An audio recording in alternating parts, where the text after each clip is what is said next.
Hey everybody, I'm Nick Layton. And I'm Leah Bottima. And we're the hosts of Were You Raised by Wolves? Each week we try to make the world a kinder, nicer place. Well, that's the idea, at least. I mean, we try. Have you ever wondered what to do if you're ghosted? Or what to do when a friend asks you to borrow money? Or the proper way to eat Cheetos? You know, the big questions. So please find Were You Raised by Wolves wherever you listen.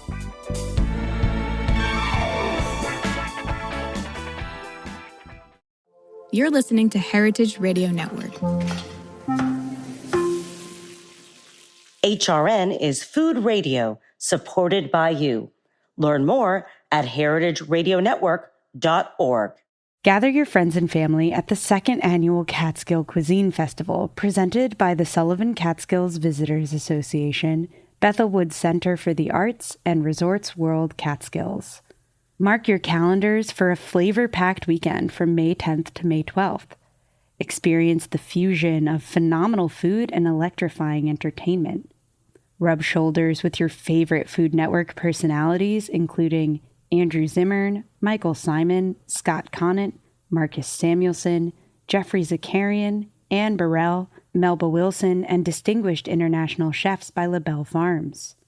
Kick off the festivities with Friday's star-studded golf tournament and evening reception. Saturday heats up with free tastings, thrilling live demos, music, and family activities, culminating with a gourmet dinner hosted by celebrity chefs. And on Sunday, celebrate Mother's Day with a special celebrity-curated brunch. Tickets for this celebration are selling like hotcakes. Visit catskill-cuisine.com to grab your pass for this unforgettable weekend in the picturesque Catskills. See you there.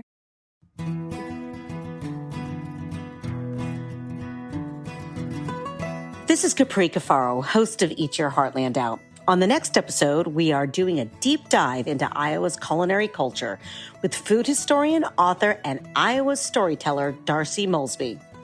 We will go beyond corn and pork tenderloins to explore everything from indigenous farming traditions to how the chop suey craze swept Des Moines in the early 20th century. Darcy, thank you for joining Eat Your Heartland Out. Well, thank you. It's great to be here, Capri. You have done so much work as a food historian, author, and Iowa storyteller, which I absolutely love. What inspired you to kind of go on this path to be that Iowa storyteller that you are today? Well, you know, I'm trained as an ag journalist. I grew up on a century farm here in Northwest Iowa, and I've been covering ag stories for almost 30 years. And I would write about food and farming, which is, I mean, it's a natural fit. And I would sit in these kitchens of some of these old school farm cooks, and I would listen to how they prepared the food. They'd share these recipes with me. Usually we'd get to sample it because I swear our state motto should be, we don't meet if we don't eat. I love that. Right. And so I was capturing all these stories and these recipes, and I would ask it's usually ladies, I would ask them, so do your grandchildren make these recipes? And they would say, no, sadly, a lot of times they don't. They're too busy or whatever. They don't like to cook. And I just thought, wow, this culinary heritage really needs to be preserved. And so that's what led me to do some of my first books about Iowa's culinary history. And then that just seems to have captured a lot of people's interest. And I keep telling stories and sharing more history. So it's great fun. Well, and it is both, informing and obviously appetizing as well. I want to get into all of your books and writings in a minute. But, first, for folks that may not be familiar, and obviously it's the mission of this program to kind of be a myth buster when it comes to, the richness of Midwestern culinary heritage and that culinary landscape that we have.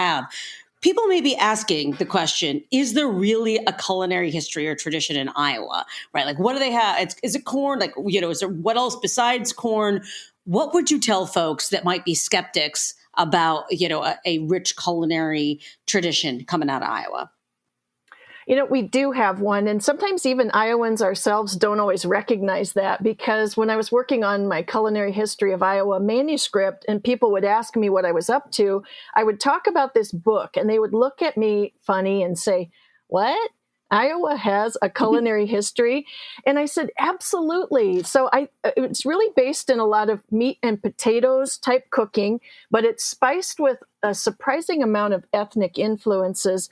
And I say there's two factors going on about why that is. The first is that because we are such a farming state, when you are a farmer, you don't just pack up and move every few years, even though we live in a very mobile, modern 21st century society. So we've got these generations of history that are tied to the land. And so we've got families carrying on a lot of these culinary traditions long after a lot of other ethnic traditions fade away. The food remains. And so we've got that going on. And then Iowa's really becoming a dynamic, diverse place anymore, because we've got people from all over the world that come here for jobs and different reasons. And so we've got everything from Southeast Asian flavors to Hispanic and Latin flavors and African flavors. It's just really a diverse, interesting food scene that blends the best of the past and the future. I mean, you, I think, have captured it beautifully. And I guess that is, again, why you are an Iowa storyteller. Let me turn to one of the books that you've written, and that is Classic Restaurants of Des Moines and Their Recipes. And, you just mentioned, so many of these dynamic ethnic flavors. And one of the chapters in this book is Midwestern roots mixed with ethnic accents.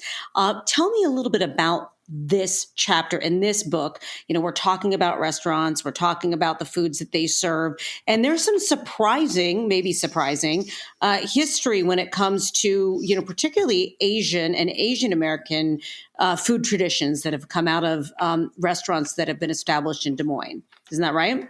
Yeah, that's exactly right. I even surprised myself when I was working on that book, because the first chapter is all about Chinese food and chop suey. But if you trace our culinary history back, especially in a city like Des Moines, you can't overlook the impact in the late 1800s, early 1900s of this whole chop suey craze, which was actually sweeping the entire country. But it led to one of the longest running restaurants, go figure, in Des Moines with King Ying Lo. So a lot of this goes back to when a Chinese foreign minister made a state visit to the United States. It was really, they called it a highly ballyhooed official visit. Don't you love that? When it's ballyhooed, it's a big deal. Oh, yes, indeed.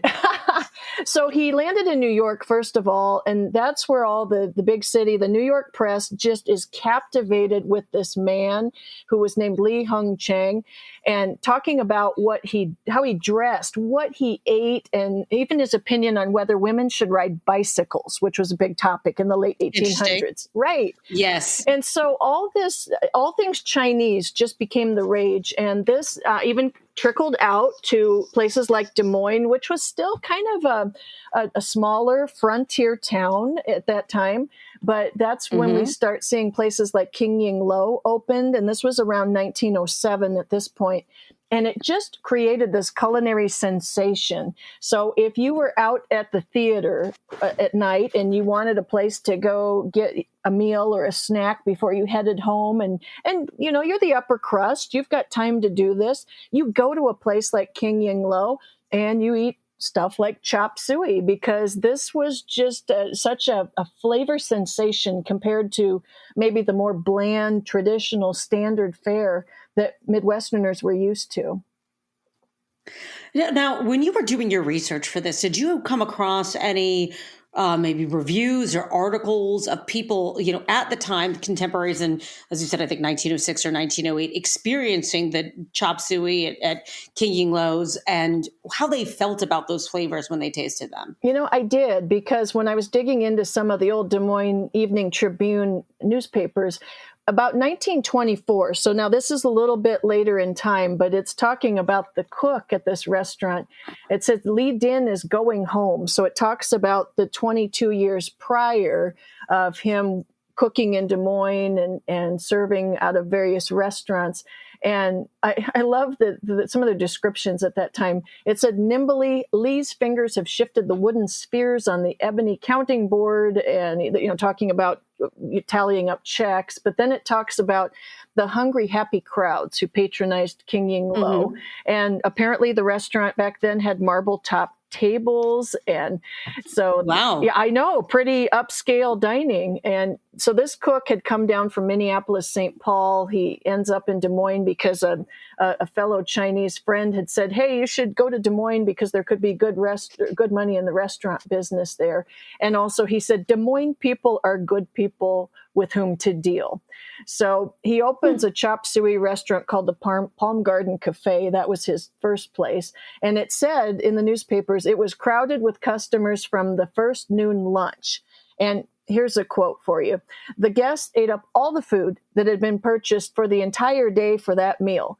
People continued to throng, and by the restaurant would no longer hold all who would come. So he has 2 more expansions, grows into a bigger place down on Mulberry Street. And so I love the fact that the newspaper took the time to capture that little slice of history. Love it. I absolutely love it. But now it is gone, right? Yes, that is part of the past now. But the legend still remains, and obviously a lot of other flavors are still there lining the streets of Des Moines. Another, I want to kind of stick with this book and kind of stick with the theme of ethnic flavors that are informing Des Moines' food scene, and one of your chapters is authentic Italian influences. Yeah. And so tell me a little bit about those Italian influences coming in from Calabria, and how the Italian immigrant experience then shaped the food scene there throughout the 20th century. Absolutely. You cannot tell the story of Central Iowa, and particularly Des Moines, from a food perspective without that Italian influence. There were just so many great, and still are, so many great Italian restaurateurs in this part of our state. So one of the businesses that really reflects this whole Italian culinary heritage, especially in Des Moines, would have to be Graziano Brothers. It's actually a little corner grocery store, but its roots go back well over 100 years. And it was 2 young brothers who came from Calabria. Like so many of their predecessors, their friends and family from that part of the world, an agricultural region, but at this time, over 100 years ago, this was really more of it was a tough time to make a living in that part of southern Italy. And so this was the period, the early 1900s, when immigration patterns had shifted somewhat from Western Europe to more of that Italian, Eastern European region. And so these 2 brothers come to Des Moines to try and make a new start. But what they started was not in the food business. They started working for the railroad because that was a huge industry at the time. A lot of their compatriots would have worked in the coal mines, which were also a huge industry in this area at the time. But, both of those jobs leave a lot to be desired. It's good, honest work, but it's very hard work. And frankly, it's tough to make a good living. So these 2 brothers wanted to really explore more options and see if they could carry on some of these culinary traditions. So one brother said, if we can pool enough money, I'll start a grocery store. And then if it takes off, then you join me. And that's exactly what happened. So now it's a 3rd generation family-owned business. It's on South Union Street in South Des Moines, same place it's been forever. And you can get all your wonderful Italian foods here. You can get the famous Graziano sausages. You can get San Marzano tomatoes, cannoli, you name it. It's a feast for the senses. And then this is also this type of story of coming to America, working together as a family, preserving these wonderful Italian flavors. This tradition is alive in so many of our wonderful Italian restaurants, both past and present, that are in Des Moines. What you are describing sounds very much like my hometown in Ohio.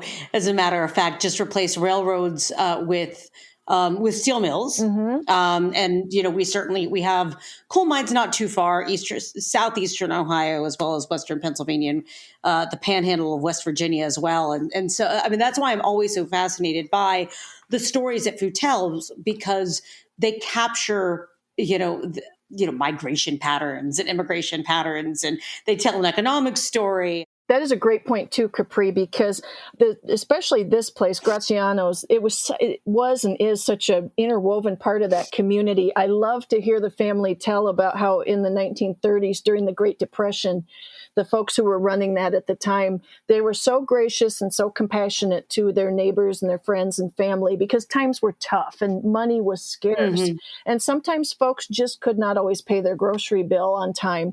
And these folks floated a lot of credit during the Great Depression, and people still, generations later, families still remember that kindness and compassion. Oh, no question. And again, that's why, food oftentimes is an anchor for communities at large. So interesting. I mean, taking a look at these books and just listening to you speak about the work and the research that's gone into them are, definitely I'm learning quite a bit.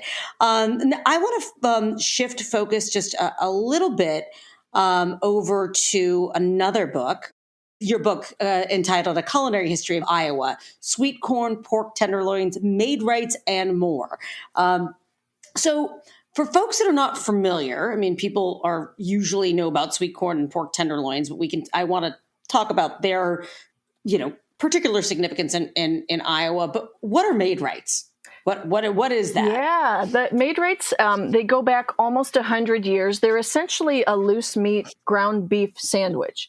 So like a sloppy Joe type of scenario? Close. Think sloppy Joe without the sloppy. So there was, so the story goes that there was a butcher in Muscatine, Iowa, which is along the Mississippi River on the east side of the state. So back in 1926, he was experimenting with some different grinds of beef. So he ground that meat really fine. He adds some salt and pepper. And so we got these loose meat crumbles. He puts it in a bun, and he allegedly gives it to a friend. And the friend samples it and says, "Fred, that sandwich is made right." So we still have the Maid-Rite tradition in this state. There are some actual Maid-Rite brand restaurants.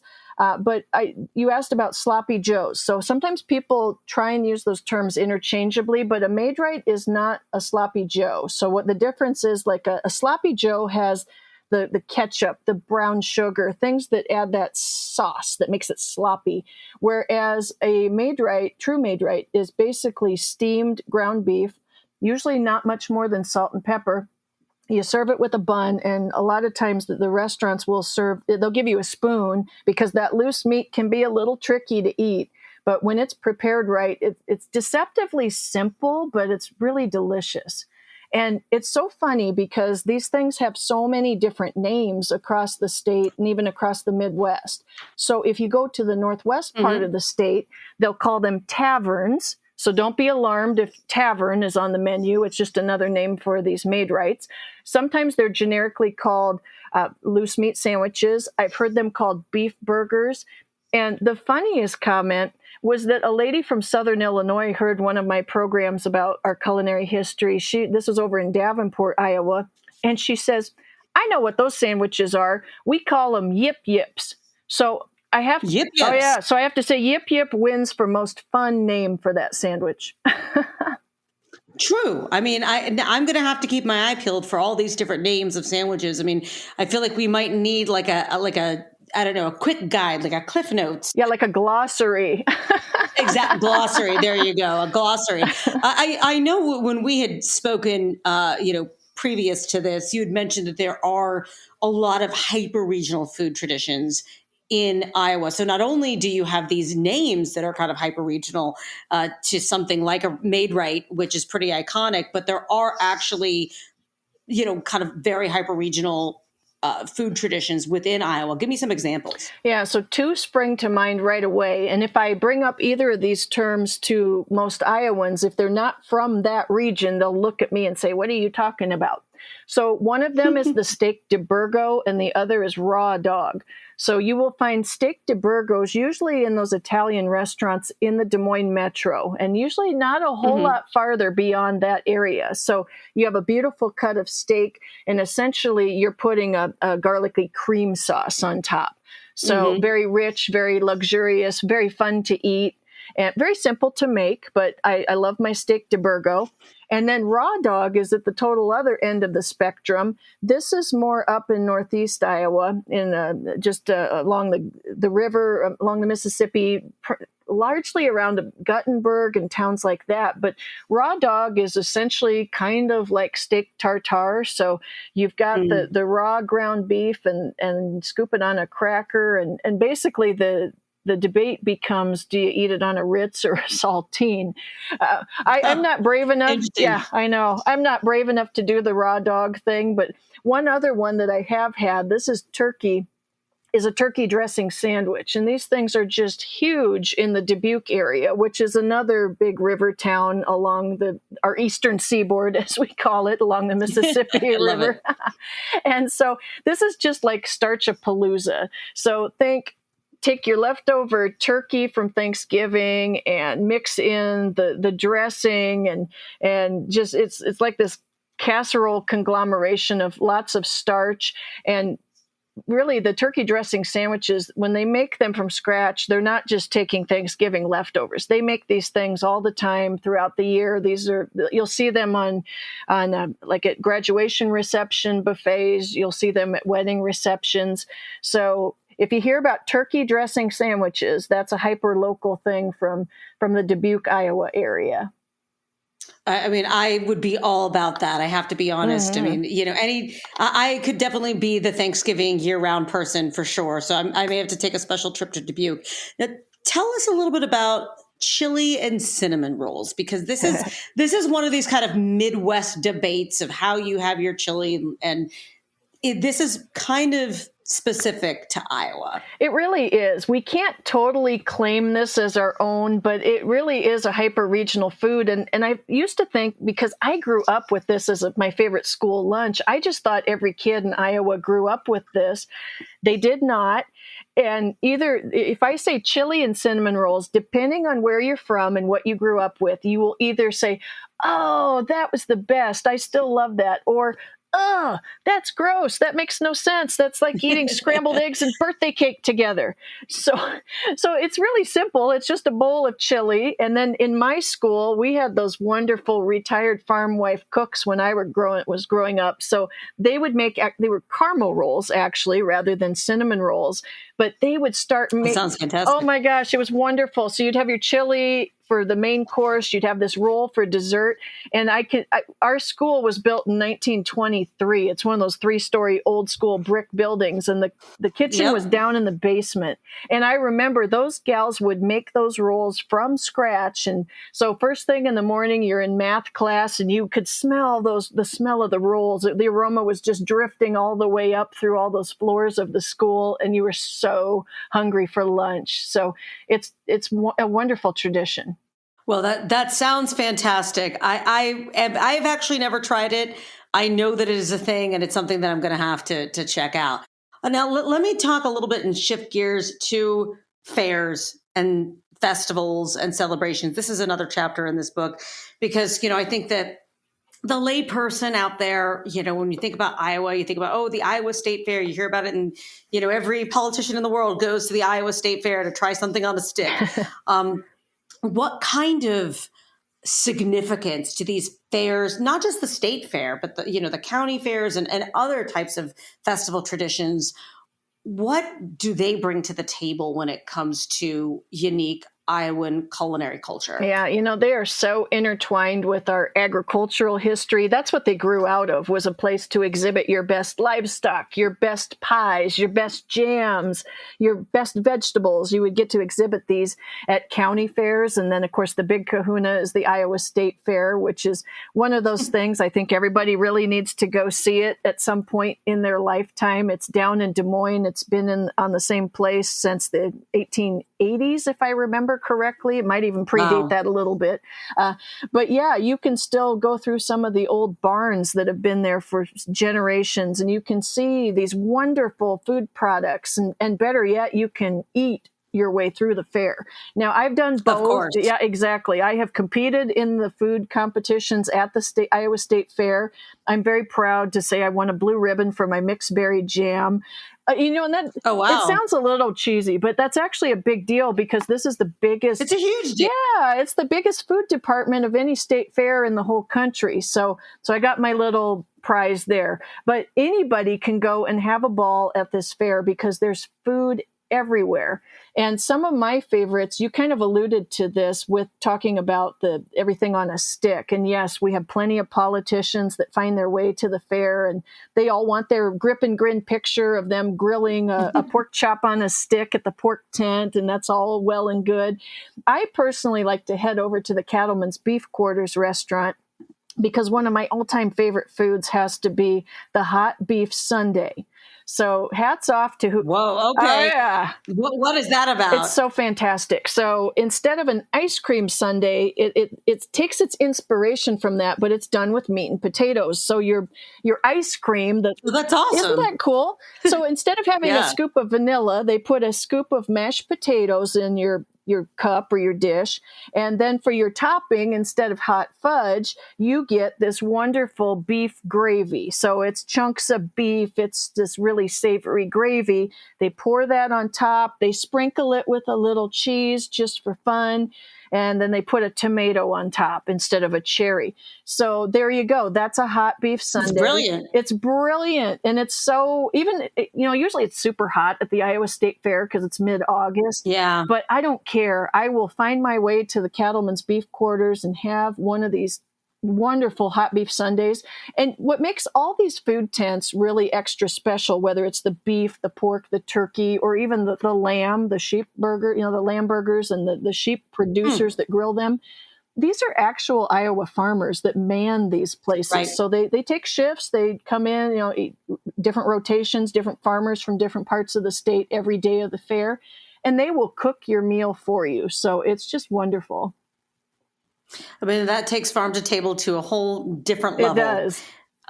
And a great segue into another book of yours that we absolutely have to talk about, and that is Iowa Agriculture, a history of farming, family, and food. Now, you are, as you mentioned at the beginning of our conversation, you come from a long history of family farming and grew up on a century farm and then went on to do reporting in agriculture and food. So this really had to be, a great work for you to do, to bring all of these different threads together and tell that Iowa story of agriculture and giving people a better sense of where their food comes from. I think a lot of folks associate Iowa with the breadbasket of America or the breadbasket of the world.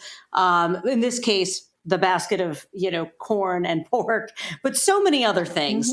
So what went into researching this particular book? Oh, even though I'd been an ag journalist for well over 20 years when I did that book, I realized there were so many threads that I needed to pull from to make these stories come to life. Because I always tell people, I didn't write this book for farmers. I wrote this book to help just average people who eat 3 times a day, because if you eat 3 times a day, you've got a connection to agriculture, wanted to help them learn more about this amazing food system that we have today and how it's one of the most productive. We produce some of the safest, most affordable food in the world.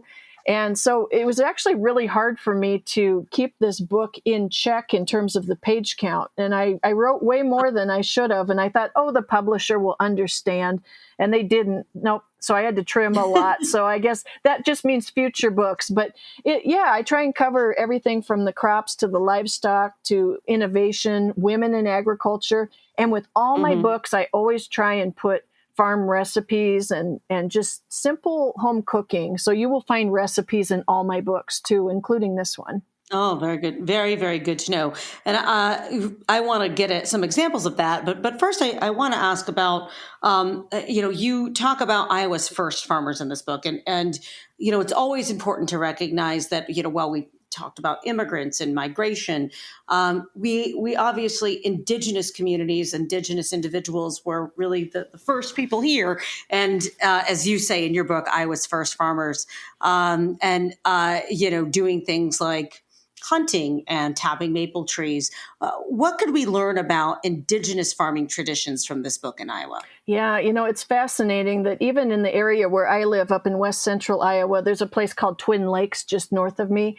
And archaeological digs have shown that there was human habitation in this area 13,000 years ago, which it's just mind-boggling. So at that point, these were largely roaming hunter-gatherer type tribes, but agriculture does start appearing in these native people's culture quite some time ago, even 1,000 years ago. There's evidence that they were growing corn along some of the river bottoms, especially in southwest Iowa. I think with what most people in Iowa know about the native populations, they tend to think of the Meskwakis, and we still have a big Meskwaki settlement right in the center of the state at Tama, and they carry on a lot of and preserve a lot of these food traditions with the corn and the squash, and they have a wonderful museum there on the settlement that anyone can visit. But you alluded to earlier talking about in previous generations, they would tap maple trees and harvest that at certain times of the year. And it's so interesting. I've got a good friend who's an archaeologist who is up at Cherokee, Iowa, in northwest Iowa.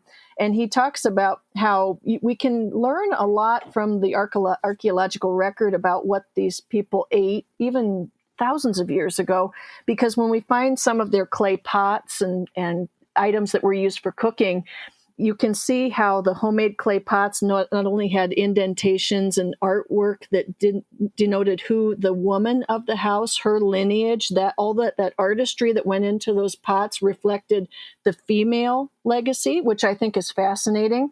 And also in those clay pots, you can see evidence of where they took sticks and made a little grid on the top of the pot, and there were indentations on the rim inside where you could put the little grid of sticks and make essentially a steamer, so you could steam your food in those pots. And I believe this is actually a dig out of Kansas, not Iowa, but there have been food remains found in some of these cooking pots. And so it was a venison stew, and it was seasoned with mint and other wild herbs. So they ate very well. It sounds that way. My goodness. Yeah. Tell me about what you learned as far as Iowa's, ecological profile that makes it such a great place to grow corn and raise pork products, because those are two things that obviously the state is very well known for. Everything goes back to the soil. We have amazing black, rich soil, which is a gift of the prairie ecosystem that used to cover the land. But even long before there were prairies, Iowa was part of a vaster region that was covered by a shallow inland sea millions of years ago. So you can still see evidence of these little sea creatures that used to live in these warm, shallow seas. And so some of their bodies, as they died and fossilized or decayed, provided some of the minerals that make such great land here. And then also the glaciers shaped so much. So the last glacier was the Wisconsin Glacier. It retreated about 12,000, 13,000 years ago. And it brought down rocks and soil and whatnot from the north. And so between those ancient seas, the glacial activity, and then the resulting prairies and the deep-rooted plants that covered most of Iowa, it created these incredible soils. And so when the first farmers, the pioneers, I should say, not the first farmers were the native folks, of course, but when the pioneers started coming out here in the 1830s and 40s and 50s, they couldn't believe the richness of the soil. So that's what set all this in motion of us becoming a top producer of corn and pigs and other products. Wow. I mean, and it's really that connection with the land really does drive that food story, and also makes, I think, those of us, or our listeners who may not be as familiar with what goes into producing our food, maybe gives a new perspective on, just how difficult it is and what kind of sweat equity goes into, riding that wave of being able to produce our food. I mean, you have good years and bad years. You might have fantastic soil, but if there's a drought or if there's too much rain and there's floods, I mean, all kinds of things can go into it. And Mother Nature is often in charge, but it really gives you, or at least it gives me, a great deal of respect and reverence for where our food comes from and how hard people work to get it on our tables for sure. Yeah, I appreciate that. You're exactly right. Mother Nature is always in charge. And we were well reminded of this in the last few years. We've been going through a drought, a pretty severe one. But thank goodness we have gotten good spring rains. So we're just getting started here into spring field work. We're coming right on the cusp of spring planting. So hope springs eternal, and farmers are the eternal optimists. So we're hoping for a really good, productive year. Well, fingers crossed on that. Now, I want to ask you about something that I'm pretty sure doesn't come from the ground or a farmer, and that is the twin Bing. Tell us what the twin Bing is, because that is something that I understand is a bit of a cult classic coming out of Iowa. Yeah, the twin Bing, it's a candy bar. Essentially it's got nougat and cherry flavor. It's covered with chocolate. It is a cult favorite. It's a specialty of the Palmer Candy Company out of Sioux City, Iowa, in the northwest part of the state. So Palmer Candy Company has been around for a long time. I've got a section about them in my book, The Culinary History of Iowa. But yes, this twin Bing that they hit upon, it's, like I say, been around over a century. There are different variations of it, some different flavors through the years. But that classic twin Bing candy bar, it's one of those things you either really, really like it, or maybe you're not a huge fan. Where I really, really like it is in ice cream. So I like it in... Interesting. Yeah. So like Dairy Queen has blizzards. A lot of our small town ice cream shops call them blenders or tornadoes. So one of my favorite places to get a twin Bing tornado is over in Missouri Valley, Iowa, which is on the old Lincoln Highway. It's in western Iowa. And so this little ice cream shop that's been there for generations, I believe since the 60s, it's called the Dairy Den. They make these really fantastic twin Bing tornadoes. And I kind of go back and forth whether I like it best in vanilla soft serve or whether I like chocolate soft serve, and then you mix the candy in, or sometimes I maybe just want the vanilla with a hit of chocolate syrup, and then they always give these a good dose of some cherry flavor too. So they're just really an interesting flavor combination that I really like. That sounds very, very rich. I feel like if I had that, like I could have like 1 or 2 spoonfuls and then I'd be done. Yeah, it does sound rich, but it's really an interesting flavor profile because, yeah, you'll feel filled up after you eat one of these, but it's not so rich that it's really dense and unpleasant. It's very refreshing, actually. Huh. Well, again, I'll have to put that. I'm putting that on my list for something else I need to get, and one kind of future road trip at some point that I'm going to take to Iowa. Good. What else do you have up your sleeve for any future books or works or articles? Well, I've got a couple that for a number of years now, I've been doing the research. I'm trying to get the manuscript finished about Iowa's lost history on the Titanic, because there were, believe it or not, 20-some people with connections to Iowa and the Titanic, which is fascinating. And then and then my publisher wants me to do a book about a history lover's guide to Iowa. So I'm working on the proposal. We're in that stage at this point, but won't that be fun? Because you know me, I'm going to put food stories in a book like that too. Obviously, like that is, you got to have a food story. I feel like at this point, you can't tell a full picture of a historical journey without talking about food. And you have done it so well, and you have such depth and breadth, particularly when it comes to Iowa. Darcy, we are so happy that you took the time to join us today. And if people want to learn more about you and your work, where can they find that? Yeah, the best place is just to go to my website, darcymaulsby.com. So that's DARCYMAUL, S as in Sam, B as in boy, Y.com. And then I'm also out on Facebook and LinkedIn. So follow along, connect, and I would love to hear from people. Well, go ahead, find Darcy. I am so glad I tracked you down, and we appreciate you sharing all of these stories with our audience.